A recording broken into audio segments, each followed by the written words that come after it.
नमस्ते और पहला उत्तराखंड और जी रहा जाग रहा बच रहा होने जाने रहा दसों के कनने। आज है उत्तराखंड का लोक पर्व यानी कि खासकर जो कुमाऊं मंडल है उसका बहुत बड़ा त्यौहार है। एक तरह से लोक पर्व हरेला। बड़ी शिद्दत से हरेला बोते हैं यानी कि बीज पूजा के साथ वो बीज लगाते हैं, मक्का सब कुछ जो सब मिक्स करके, और उसके बाद में उसे दोनों में तिमिल के पत्तों में उसको बना के और उसको लगाते हैं। फिर बीच में एक दिन पूजा, जिस दिन दाड़िम लगाते हैं। गुड़ाई का अलग पर्व होता है उसका, जैसे कि खेतों को हम फसल को जैसे जो काम करते हैं वो सारे काम इसमें भी होते हैं, सारे उसी तरीके से करके। और जब कटने की बारी आती है यानी कि आज फिर वो काटा जाता है परिवार का नए वस्त्र पहन के, और बहुत शिद्दत के साथ में बहुत अच्छे से उसे मनाया जाता है एक तरह से बहुत बड़े रूप में। और ख़ासकर जो हमारी यादें हैं, बचपन की यादें बताता हूँ मैं, आज की नहीं। तो पहले तो सबों के जतुगले कुमाऊं क्षेत्र हैं, सबों के अपन सबों के हरे वाक बहुत बहुत मुबारकबाद। सब जी रहा जाग रहा बच रहा, सब एक दूसरा घरों में होने जाने रहा, और अपन घरों में जो दूर प्रदेश देश विदेश से उनले होने जाने रहे अपन घर है ना। घर हमार वही भे बैठो रहे, हमार मकान भे कमरो है सकना, हमार फ्लैट हो सक, हमार बंगलो हो सक, हमार कैलो हो सक, लेकिन जो घर है न घर वो वहीं भे कहाँ पहाड़ों में, जहाँ पुस्तैनी अपन घर है, जहाँ हमार इष्ट देव जी रहने, जहाँ हमार इस बाबुल अपन सब चीज़ कर रहा काका किल इस बाबुल, तो घर वही है ना। तो कहने का मतलब यह है कि क्योंकि मेरे व्यूअर्स और भी हैं तो बता दूं कि आज उत्तराखंड का बहुत बड़ा लोक पर्व हरेला है। तो उससे बोया जाता है, जैसे कि फसलों को बोया जाता है वैसे ही कोई 9 दिन, कोई 7 दिन, कोई 11 दिन ऐसे करके। और तिमिल एक है फिग जो होता है, उसके पत्तों में उसे बना के बास्केट टाइप की बना के उसमें बोते हैं, फिर उसे गुड़ाई करते हैं, और उसके बाद में उसमें बीच में दाड़िम का वो भी लगाते हैं एक तरह से फल का। और फिर उसके बाद आज जो होता है उसे पूजते हैं, जब कटता है तो पूजते हैं, और उसके बाद एक दूसरे को ऐसे लगाते हैं। तो ये मैं कह रहा था। और मैं ये कह रहा था कि शहरों में या और कहीं विदेशों में जो है वो घर में आना जाना लगा रहना चाहिए। और दूसरा, हम जो पहाड़ी हैं खासकर, हमारा बंगला कहीं और हो सकता है, हमारा फ्लैट कहीं और हो सकता है, हमारा मकान कहीं और हो सकता है, लेकिन हमारा घर अपने पैतृक गांव और वहीं जहां हमारे ईजा भोजी यानी कि माँ बाप, हमारे दादा दादी और चाचा चाची रहे, घर तो वही है ना। तो ये मैं कह रहा था इससे पहले वाले मैसेज में, कुमाऊनी में कह रहा था जो आप सुन रहे थे। तो हरेला की यादें जो हैं खासकर बचपन में जब हम छोटे थे, आज बनती है रोट बोलते हैं उसे, इतनी बड़ी मोटी सी बनती है आटे की, और स्पेशल गुड़ में आटा सान कर, और उसके बाद उसे पकाया जाता है मंदिर में, वही धोती लपेट कर सब कुछ, मतलब एक तरह से बहुत पवित्र तरीके से फिर उसे बनाया जाता है, पूजा जाता है।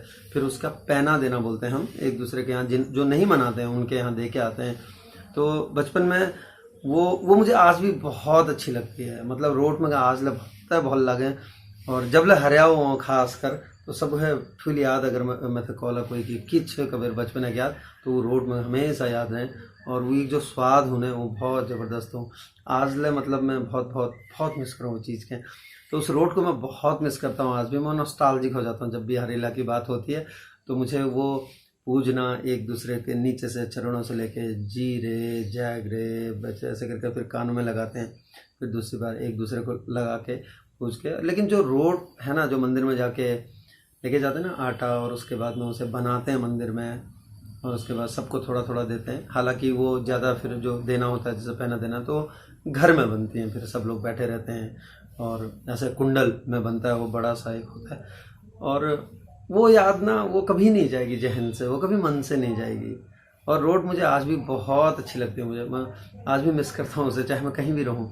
और हर साल जब भी हरेले की बात होती है, अब तो मैं फिर भी उत्तराखंड में हूँ, देहरादून में। इससे पहले जब एयरफोर्स में था तो घूमते रहता था इधर, तब भी मतलब जब भी, चाहे मैं साउथ में हूँ, चाहे कहीं हूँ मैं, चाहे मैं फॉरेन में हूँ, कहीं में हूँ, लेकिन ये जो याद है ना हरेला की, ये हमेशा एक रहेगा क्योंकि लोक पर्व है। तो आप सभी को बहुत बहुत मुबारक, बहुत बहुत शुभकामनाएं इस त्यौहार की, हरेला की। तो जो मेरी यादें हैं वो रोट की है। वो रोट मुझे आज भी बहुत अच्छी लगती है। रोट रोटी, रोट मतलब वो मोटी होती है, और उसके बाद उसमें नारियल और ये सब पड़ता है, सौंफ, मतलब गजब गजब का है वो। आज भी मेरे जहन में उसकी यादें ताज़ा रहती हैं और उसका स्वाद हमेशा रहता है मेरे होठों पे हमेशा, मतलब जो सलाइवा निकलने लग जाता है भाई, ऐसा है, कहते हैं ना लार टपकना, अगर ठेठ देहाती में कहूँ तो वो अभी भी होता है और मुझे बहुत अच्छी लगती है वो। ये सबको पता है, मेरे घर में सबको पता है ये चीज़ कि मैं बहुत मिस करता हूँ उस चीज़ को और बहुत अच्छी लगती है मुझे। अब तो खैर मैं बहुत सालों से इधर उधर रहे घर के चक्कर में, वही है ना, कमाने के चक्कर में सब इधर उधर चले जाते। कमाने का मतलब नौकरी के चक्कर में, खासकर कमाने के नहीं कहूँगा ज़्यादा, नौकरी के चक्कर में सब इधर उधर जाते हैं। लेकिन ये जो दिन है आज हरेला, इसका बहुत बहुत एक तरह से बचपन की यादें। हमारा तो बचपन सयाने जाते थे, मंदिरों में आते हैं, फिर बनाते हैं, यूथ लगा रहता है वहाँ पे, तो सब लोग इस तरह से फिर सबके घरों तक वो जाता है लाने का, आज भी वो रिवाज है। और उसके बाद वो जब आता है घर में तो फिर घर में बनती हैं वो, घर में जैसे इधर उधर देना है सबको, जिनके यहाँ नहीं मनाते हैं उनको देना है। तो ये सारी चीज़ें अब भी गाँव में हैं, अब भी जिंदा हैं ये सारी चीज़ें, रीति रिवाज। तो हरेला, वो रोड है ना, वो पुरानी यादें, वो बचपन हमेशा याद रहेगा, चाहे कहीं भी चले जाएं, कितने बड़े हो जाएं, बड़े मतलब उम्र, वो बड़े नहीं बोल रहा मैं, जिसको आजकल बड़ा होना कहते हैं वो वाला बड़ा नहीं, उम्र की बात कर रहा हूँ मैं, उम्र दराज हो जाएं, लेकिन ये हरेला, जो हरेला पर्व है, इसकी जो यादें हैं वो हमेशा जहन में, दिलो दिमाग में रहेंगी और हमेशा ताज़ा रहेंगी हमेशा। तो भैया जतुकले कुमाऊँ क्षेत्रक छा अपन सबों के, चाहे यहाँ छा वहाँ छा, विदेशों छा या कहीं ले छा, सबके बहुत बहुत मुबारक और बहुत बहुत बधाई, शुभकामना। आज यो हरे हुए सब जी रहा, जाग रहा, बच रहा और अपन अपन घरों सब आने रहा, जाने रहा। टाइम लग सका लेकिन आने जाने रहा, आन जान बंद न करना चाहिए, टाइम लग सकता है लेकिन आना जाना हमेशा लगे रहना चाहिए। तो हरेला आप सभी को मुबारक, आप सभी को ढेरों शुभकामनाएं। हैप्पी हरेला।